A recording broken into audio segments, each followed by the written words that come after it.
Bonsoir à tout le monde. Tout d'abord, c'est ma toute première participation à un congrès de la PK.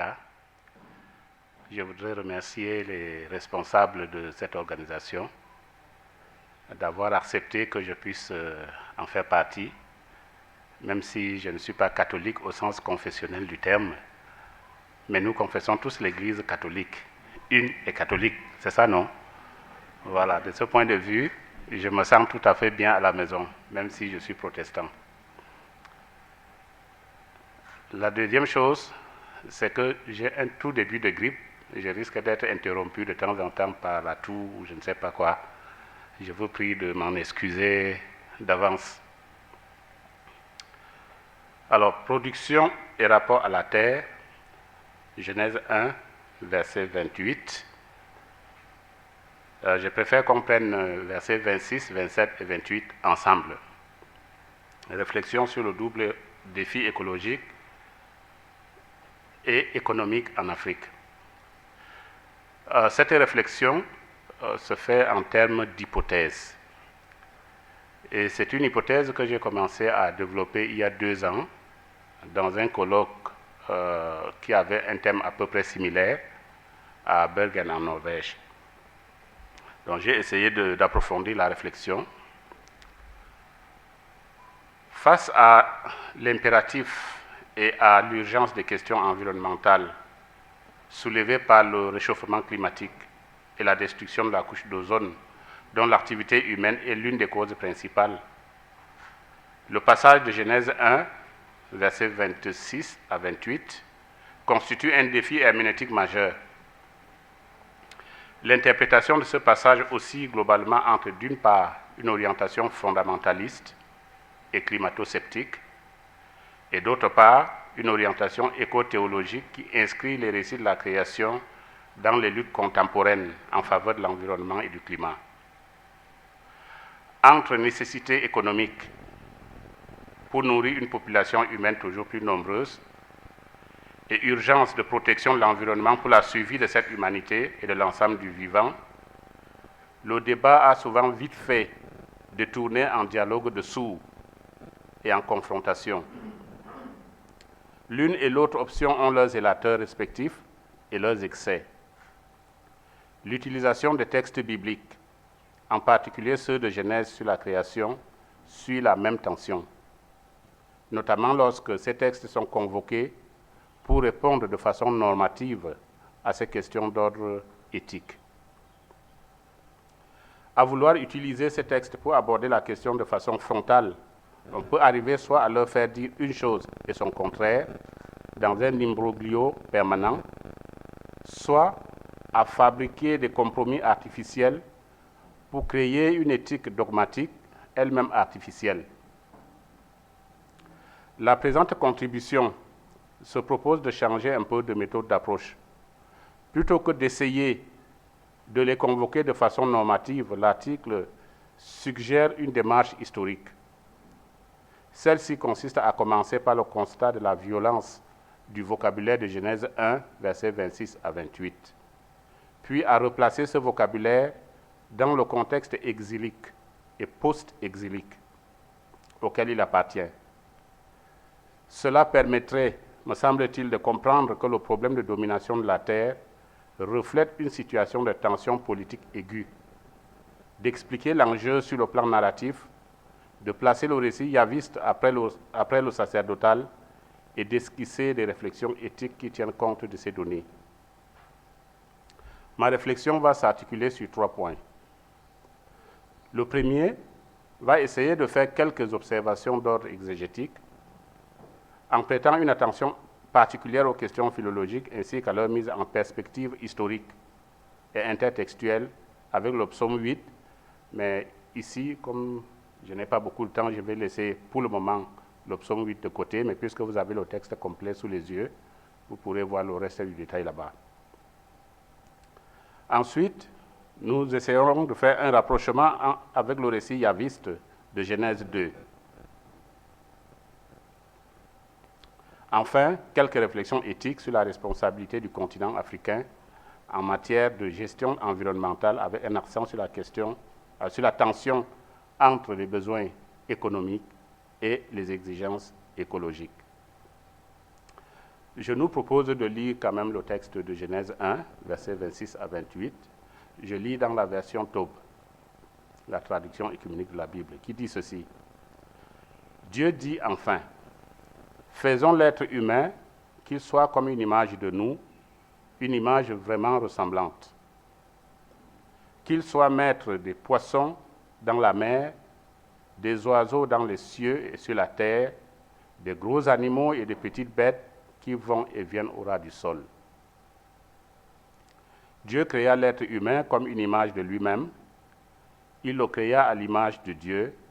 Il les créa hommes et femmes. Puis il les bénit en leur disant, « Ayez des enfants, devenez nombreux, peuplez toute la terre et dominez-la. Soyez les maîtres des poissons dans la mer, des oiseaux dans les cieux et de tous les animaux qui vont et viennent sur la terre. » J'ai choisi cette version de la traduction œcuménique parce que nous sommes dans une assemblée qui est devenue œcuménique par la présence de quelques protestants. Mais la traduction Louis II, que les protestants préfèrent, exprime beaucoup mieux ce que j'ai appelé la violence du vocabulaire. Au lieu de dire soyez maîtres, le texte de Louis II dit dominez et assujettissez. Voilà. J'aimerais souligner deux choses. La première, c'est que cette domination repose sur l'image de Dieu. L'homme doit dominer la terre et les animaux parce qu'il est à l'image de Dieu. La deuxième chose, c'est que ce pouvoir de domination est perçu comme une bénédiction. Dieu les bénit et dit, soyez féconds et dominez. On a l'impression d'avoir un pouvoir absolu, fondé sur l'argument selon lequel l'homme est à l'image de Dieu. Et les verbes utilisés pour dominer et pour assujettir, c'est kavash et rada, deux verbes violents qui, lorsque vous parcourez la Bible hébraïque, sont habituellement utilisés en contexte de violence, notamment de guerre et de conquête. C'est des verbes qui reflètent, me semble-t-il, un contexte historique doublement tendu dans le récit sacerdotal de Genèse 1. Le premier contexte, c'est celui des expériences politiques rudes de l'exil babylonien. La théorie documentaire nous a appris que le texte de Genèse 1 appartient à la tradition sacerdotale et Genèse 2 à la tradition yaviste. Et donc, Genèse 1, comme appartenant à cette tradition sacerdotale, s'inscrit un peu dans cette histoire de l'exil babylonien, puis de la domination perse qui va suivre. Dominer et assujettir, c'est ce qu'ont fait successivement les Assyriens, les Égyptiens, les Babyloniens, et plus tard les Perses et les Grecs et les Romains.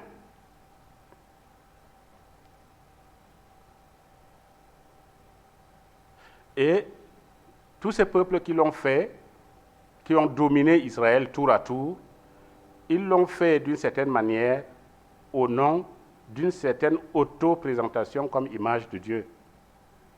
C'est pour ça que lorsque vous voyez les données iconographiques, on va voir partout les souverains de ces peuples-là, ils vont se faire des grandes statues pour montrer un peu qu'ils sont partout, qu'ils sont un peu des dieux à leur façon.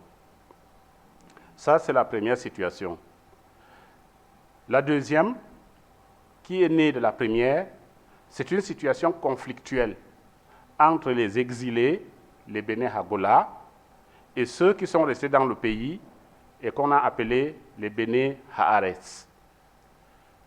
toutes les élites de Juda n'ont pas été déportées à Babylone comme on a souvent tendance à le croire. Pas même toute l'élite royale. Une petite partie est restée et une autre a pu émerger. Et cela crée une tension entre, d'une part, les déportés qui continuent à entretenir l'illusion d'être les seules élites de Juda et qui rêvent de rentrer au pays pour prendre le pouvoir non seulement sur la terre, mais sur ceux qui habitent cette terre, c'est-à-dire ceux qui sont restés et qui ne sont pas allés en exil. Et d'autre part, la nouvelle élite qui a émergé après le départ à l'exil des autres, parce qu'une fois le choc passé, il faut se dire que la partie de l'élite qui n'a pas été déportée a pu émerger, et même les pauvres ont pu d'une certaine façon bénéficier de la redistribution des terres des riches propriétaires qui sont partis. Et donc, une nouvelle élite a pris la place, et ceux qui sont partis continuent à avoir l'illusion qu'ils sont la seule élite. Donc, il n'est pas impossible que la discussion sur l'attitude vis-à-vis des femmes étrangères défendue par le livre de Néhémie et de Ruth dise quelque chose de cette tension. Ceux qui sont en exil sont représentés par le livre de Néhémie, qui ne veulent rien entendre de prendre des femmes étrangères et tout. Et le livre de Ruth semble répondre un peu de façon cinglante en disant mais l'histoire d'Israël et de Juda ne se fait pas sans les femmes étrangères. Et Ruth en est un exemple. Donc, la famille de Naomi est partie en exil, enfin, pas cet exil babylonien, mais en tout cas, ils se sont exilés pour d'autres raisons. Et pendant qu'ils sont partis, leur terre fait l'objet de rachat. C'est pour ça que quand Naomi revient, elle revient avec Ruth la Moabite. Et il y a toute cette opération de rachat. Ça reflète un peu cette situation entre les exilés de Babylone et ceux qui ne sont pas partis. Donc les exilés, frustrés d'avoir perdu leurs avantages, envisagent de domestiquer la terre et ses composants, c'est-à-dire les animaux aquatiques, les animaux terrestres, les volatiles, en important une approche apprise à l'étranger, une économie de production contre une économie de subsistance. Dominer et assujettir la terre, c'est aussi dans ce contexte de prendre massivement possession de ses ressources envers et contre tout. C'est une situation politiquement explosive et franchement pas écologique. Ça, c'est la première chose que je remarque. La deuxième, c'est d'un point de vue rédactionnel. J'ai l'impression que le monsieur, en supposant que c'est un monsieur, le monsieur qui a composé le livre de Genèse a deux récits. Il a ce récit qui vient de la tradition sacerdotale, mais il a aussi à disposition un autre récit, celui que nous trouvons dans Genèse 2 et qui est habituellement attribué à la tradition yaviste. Et donc, le rédacteur de Genèse va essayer, pour répondre à la violence du texte de Genèse 1, proposer l'alternative du texte de Genèse 2, même s'il est plus ancien. Alors, il est plus ancien, mais il est placé en seconde position, me semble-t-il, un peu pour cette raison-là. Et donc, la rédaction finale, en plaçant le récit sacerdotal en tête de l'histoire de la création, semble viser deux buts. Le premier, c'est d'un point de vue liturgique, de justifier le sabbat. Nous le savons tous. Il faut observer le repos du 7e jour parce que Dieu lui-même l'a fait ainsi. Le deuxième but, c'est au sujet du rapport justement de l'homme à la terre, de réduire les ardeurs du texte sacerdotal et des exilés pour privilégier une production en harmonie avec la terre. Et en faisant ça, il va souligner l'identité de l'homme avec la terre. Dans Genèse 2, nous lisons que Dieu a façonné l'homme, Dieu façonna l'homme poussière de la terre. Beaucoup de nos traductions disent à partir de la poussière de la terre. Ce n'est pas tout à fait la bonne traduction. Donc, le deuxième récit identifie l'homme à cette terre-là. Donc l'homme n'est pas au-dessus des animaux. D'ailleurs, le verbe pour façonner l'homme, c'est le même qui a été utilisé pour les animaux. Donc plutôt que de les dominer, l'homme doit les nommer, ou si vous voulez, les appeler, puisque c'est le même verbe. La deuxième chose qu'il souligne, c'est que l'homme est placé dans le jardin pour le cultiver et le garder. Il faut noter que le verbe pour cultiver, c'est aussi le verbe pour servir. On peut donc le traduire servir et garder, en sachant que garder a aussi le sens d'observer, d'obéir. Servir et garder, c'est des choses que l'on fait à des rois. Wow. La terre est donc une reine à servir et à garder plutôt que quelque chose à dominer. Voici un peu comment je vois l'histoire de cette composition. Donc, en disposant ainsi les deux récits, la rédaction de Genèse réconcilie en quelque sorte le besoin de production pour des besoins de subsistance et la responsabilité de sauvegarder cette terre nourricière. Le jardin est fait pour l'homme et l'homme pour le jardin. S'il n'était pas pour l'homme, le jardin n'aurait pas existé, car c'est sa tâche de le servir et de le garder. Les arbres fruitiers aussi ont besoin que l'on en prenne soin et ils ont aussi besoin de quelqu'un pour en manger le fruit. Donc, il y a une sorte de relation symbiotique qui lie l'humain à son environnement. L'on a ainsi affaire à un programme, et quand je parle de programme, je parle du programme de la rédaction, qui choisit de disposer les deux textes de cette façon-là. Donc, je vais laisser de côté la question du psaume 8. Il me reste 5 minutes, je ne sais pas si je vais m'en sortir. J'aimerais faire, à la suite de cette remarque-là, quelques réflexions globales. On constate qu'il y a quand même une sorte de polyphonie dans les textes bibliques quand il s'agit du rapport entre l'homme et la terre. Je vais faire 3 observations ou 3 réflexions. La première, c'est que faire de la terre son paradis ne concerne pas seulement la question de subsistance, elle concerne aussi celle du rapport à Dieu. Plusieurs images ont été employées pour exprimer ce double rapport, par exemple celle de la terre comme mère, ou Dieu étant le Père, ou celle de la terre comme sœur, ainsi de suite. Le jardin est planté par Dieu et la terre a précédé l'homme. Travailler ce jardin et prendre soin de cette terre, c'est servir celui qui l'a planté. Donc servir la terre, c'est servir Dieu. Le rapport à la terre n'est pas dissociable du rapport à celui qui l'a faite. La deuxième réflexion que cela m'inspire, c'est que la terre qui est donnée avec ses ressources est donnée pour tous les hommes et pour l'ensemble du vivant. Remarquez qu'en Genèse 1, à la suite du texte qu'on a lu au verset 30, Dieu donne la même nourriture à tout animal de la terre. Donc, il dit aux hommes, je vous donne toute plante, tout arbre, toute herbe à manger qui porte de la semence. Et c'est exactement la même chose qui est donnée aux autres. Bien plus, ce don est pour tous les hommes, la terre étant notre maison commune et le climat un bien commun. Or, l'industrie de production et de consommation productrice de pollution et d'une culture de déchets profite à des classes aisées. Merci.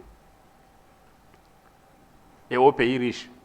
Même si les effets climatiques qui en résultent touchent tout le monde, les plus pauvres qui attendent que la nature, que la terre leur donne leur subsistance, sont ceux qui en souffrent le plus. La troisième réflexion, c'est que cette question pose de façon plus complexe, se pose de façon plus complexe pour nous, pour le continent africain, qui est pris entre les besoins de développement et de sortie de la précarité d'une part, et les impératifs de protection de l'environnement d'autre part. La lutte pour l'autosuffisance alimentaire et énergétique et la sortie de la pauvreté demandent que la terre soit cultivée. En demandant à Dieu, dans le Notre Père, de nous donner notre pain quotidien, nous demandons à avoir ce rapport juste à la terre qui subvient à nos besoins. Aliment issu du blé, le pain ne s'obtient que si les hommes sèment, s'ils cultivent, s'ils récoltent et cuisent le blé, s'ils soignent les animaux, bref, s'ils travaillent. Mais en demandant à Dieu notre pain, nous lui demandons aussi de nous donner de poursuivre notre travail, d'avoir le courage de planter. Donc, arriver sur ce terrain comme le dernier venu, en tout cas en Afrique, l'Afrique est prise dans des contraintes liées à une situation climatique qu'en gros elle n'a pas créée. Mangez toute herbe qui porte une semence, rejoint la prière pour le pain et oriente notre théologie et notre lecture de Genèse 1, verset 26 à 28. Je vais laisser tomber les mots de conclusion. Je crois que ça suffit. Je peux m'arrêter ici, le temps étant terminé. Je vous remercie. Merci beaucoup.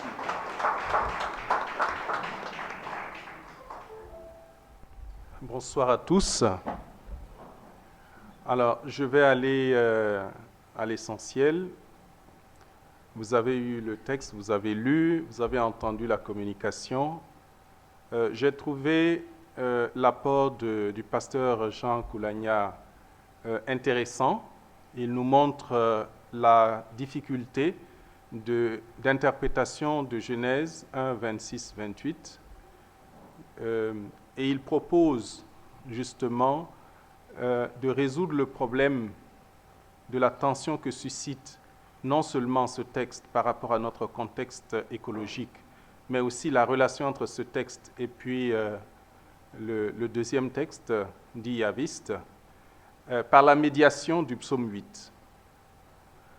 La question qu'il soulève, et j'essaie d'être au plus près de son texte, quelle herméneutique pour une lecture africaine de la Bible, confrontée justement à cette tension qui a été évoquée. L'analyse qu'il propose, la méthode qu'il propose, c'est l'analyse philologique, vous avez remarqué, de Genèse, les deux textes, et du psaume aussi, le psaume 8, dans la perspective historique et intertextuelle. Sa thèse, c'est que l'humain se comporte comme un Dieu, c'est-à-dire à l'image de Dieu, et donc usant de pouvoir sur la nature, comme s'il était un Dieu. Et il propose de repartir de la fin, donc la centralité de Dieu dans la vie de l'humain, de repartir de la création du sabbat à la suite de l'humain, qui exprime bien l'idée que c'est en vertu de l'image divine que ce dernier doit observer le sabbat comme un acte de foi. Je le cite en fait. Donc s'arrêter et regarder est une démarche qui peut permettre à une personne de reconnaître Dieu au commencement et au centre de sa vie. Et cela l'amène à proposer le principe de la destination universelle des biens de la terre, parce que les ressources se sont données à toutes les créatures, et d'où l'appel à restaurer une relation saine entre les humains et entre tous les habitants de la terre. Alors, le problème du dilemme de l'Afrique face au respect de l'environnement d'une part et l'impératif du développement d'autre part est abordé par le conférencier du point de vue de lutter contre les rapaces de la terre. Il y a des rapaces, il y a des puissances qui viennent prendre nos terres. Il compare ça un peu aux exilés et aux populations restées dans la terre. Mais je passe. Alors, je voudrais faire quelques remarques rapides. Du point de vue exégétique, je trouve que, par exemple, le livre de Josué confirme bien ce qu'il propose, parce que les termes clés qu'il analyse se retrouvent dans le livre de Josué, et c'est vraiment un contexte de guerre. Et ce qui est intéressant, c'est que les Béné Israël qui arrivent dans la terre ne sont pas appelés étrangers, contrairement à toute la littérature qui a été produite. Le terme guerre est très étranger au livre de Josué. On n'appelle pas les Béné Israël des étrangers. Donc c'est vraiment un rapport entre deux peuples ayant la commune origine qui pose problème. Et le terme la nouach, reposer, est un terme clé dans le livre de Josué, et il en parle. Je trouve que c'est un élément important qui peut permettre d'aller plus loin dans sa proposition. J'ai une question du point de vue exégétique, mais là c'est une question d'école peut-être. Aujourd'hui, nous parlons de Genèse 1 comme un texte sacerdotal, P, et de Genèse 2 plutôt comme un texte non P. Il y a très peu qui parlent du yaviste, mais comme je dis, ça dépend peut-être d'école. Alors, ce qui serait intéressant s'il accepte que Genèse 2 est un non-P, Du point de vue historique, il faudra voir si c'est un pré-P ou un post-P. Voilà. Alors, si ça l'intéresse, il pourra nous dire. Alors, du point de vue herméneutique, j'ai 2 petits points et je m'arrête. C'est la disposition de Genèse 1 et Genèse 2. Il faudrait plutôt voir quel texte interprète quel autre. Si je veux vous faire lire Genèse 1 dans une perspective nouvelle, alors je crée un Genèse 1 en amont de Genèse 1. Je mets en amont la perspective que je vous propose. Exemple, on dira que la femme est tirée de la... On a créé l'homme à partir de la côte de... Oh, pardon, on a créé la femme à partir de la côte de l'homme. C'est une lecture possible. Donc, l'homme d'abord, la femme ensuite. C'est une lecture possible. Mais si vous partez de Genèse 1, c'est Zahar ou Nekeva. Donc, il les a créés en même temps. Donc, c'est un nouveau principe qui permet de ne pas mal comprendre Genèse 2. Autrement dit, ce qui est mis en amont donne la perspective interprétative. Bon, je ne vais pas développer. Alors, je finis avec un dernier point. Dans son texte, il parle du rattrapage. Si l'Afrique est dans un dilemme entre exigence de respect de la nature, de l'environnement et impératif de développement, que faire? Il parle de rattrapage. Il faut pouvoir rattraper le retard. Mais je dis, on rattrape quel retard? Qui est devant et qui est derrière? Nous ne sommes derrière personne. Et pour le montrer, aujourd'hui, nous sommes conscients de quoi? Du développement à partir des énergies renouvelables. Or, si nous étions restés fidèles aux anciens, et je parle de l'Égypte et autres, nous avons 4 éléments: l'eau, l'air, le feu et la terre. Regardez les énergies renouvelables. C'est l'eau, l'énergie hydraulique, c'est l'air, le vent, les éoliennes, le feu, c'est le soleil, l'énergie solaire, et la terre. Alors, au niveau de la terre, si vous faites attention à ce qu'il y a dans notre propre terre, je prends le cas du Mali, on a de l'hydrogène naturel et c'est de l'énergie pure à 98%. Donc, voilà. Je m'arrête là et je demande au professeur Koulania si on ne pourrait pas laisser tomber le retard à rattraper et développer peut-être notre propre génie créateur à la recherche de solutions endogènes. Et je vous remercie. Merci. Pasteur Boulagna, vous avez quelques Non, minutes je suis tout à fait d'accord avec... oui. Je suis tout à fait d'accord avec le commentaire et les... Pardon, voilà. Donc, je suis tout à fait d'accord avec les commentaires du Père Béré et avec les suggestions. Je crois que j'ai dit tout à l'entrée de mon propos que mon analyse a pour le moment valeur d'hypothèse. Ça veut dire que ça demande encore beaucoup de travail, beaucoup d'affinement, beaucoup de choses. Je crois que c'est bon. Voilà. Le temps est passé. On remercie le pasteur Boulagna. Merci. Donc, ça permet d'expliquer un peu cette tension entre les exilés et les non-exilés que je viens d'expliquer. Donc, la question du nom, est-ce qu'il s'appelle sacerdotal ou est-ce qu'il s'appelle d'un autre nom, pour moi, ça n'importe pas tant que ça.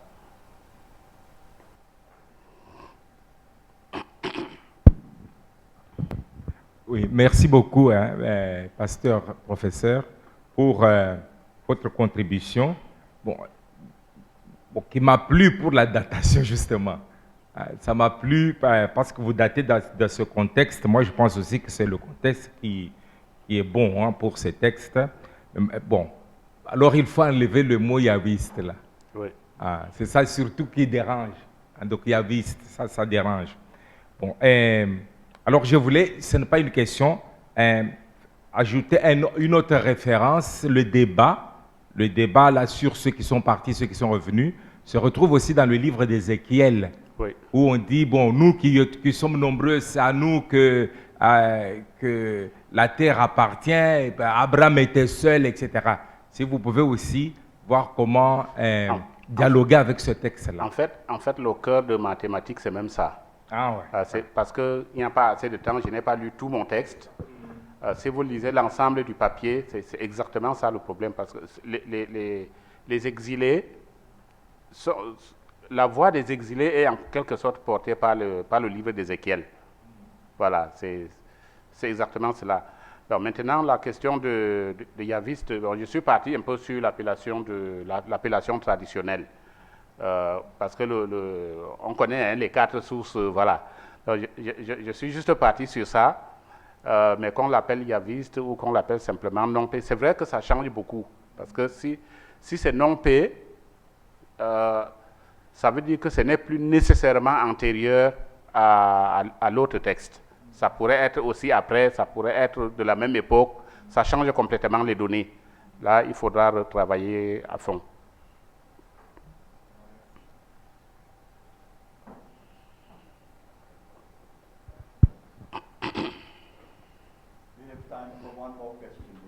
Oui. Et merci encore. Et dans les 2 récits de création, on voit l'homme, et les hommes, et puis on voit les animaux. Oui. C'est curieux. Est-ce que c'est le rapport aux animaux que le récit met en scène, ou bien c'est autre chose? On ne voit pas dans ces textes, dans ces 2 récits, le rapport qu'on connaît entre les Juifs et les païens. Est-ce que ce rapport serait absent de ces textes, ou bien serait caché sous quelque chose? Je ne sais pas si j'ai très bien perçu la question. Vous demandez, vous faites d'abord remarquer que dans les 2 textes, il est question du rapport de l'homme avec les animaux, que ce soit Genèse 1 ou que ce soit Genèse 2. OK? C'est la suite que je n'ai pas bien perçue. Et de l'autre côté, le rapport habituel qu'on trouve dans les textes de l'Ancien Testament, rapport entre les Juifs et les non-Juifs, est absent de ces récits. Et je me demande, mon hypothèse, est-ce que ce n'est pas ce rapport qui est caché dans le rapport de l'homme et les animaux? Et je prolonge la question. Dans le Genèse 1, l'homme est créé en dernier. Oui. Tandis qu'en Genèse 2, il est créé en premier par rapport aux animaux. Oui. Est-ce qu'il ne faut pas creuser un peu plus dans ce rapport pour bien comprendre la question de la domination? Merci. Je n'ai pas pensé à cet aspect, ce n'est pas impossible, mais ma première intuition, c'est que le problème ne se situe pas à ce niveau. Le problème se situe au niveau de qu'est-ce que l'homme, qu'il soit créé en dernier ou qu'il soit créé en premier, quel est son rapport à son environnement. Et cet environnement est représenté essentiellement par le vivant. C'est pour ça qu'on met l'accent sur les animaux. Mais dans Genèse 2, ça va au-delà. Parce que dans Genèse 1, c'est essentiellement de dominer la terre, c'est dominer le vivant de la terre. Alors que dans Genèse 2, il n'y a même pas de question de dominer, il y a une question de sauvegarder, de travailler, de servir. Donc, ma première intuition ne va pas dans le sens du rapport juif-non juif, mais pourquoi pas, il faudrait peut-être regarder un peu plus en profondeur. Thank you very much for your presentation and the stimulation we have received from your paper. Thank you. It's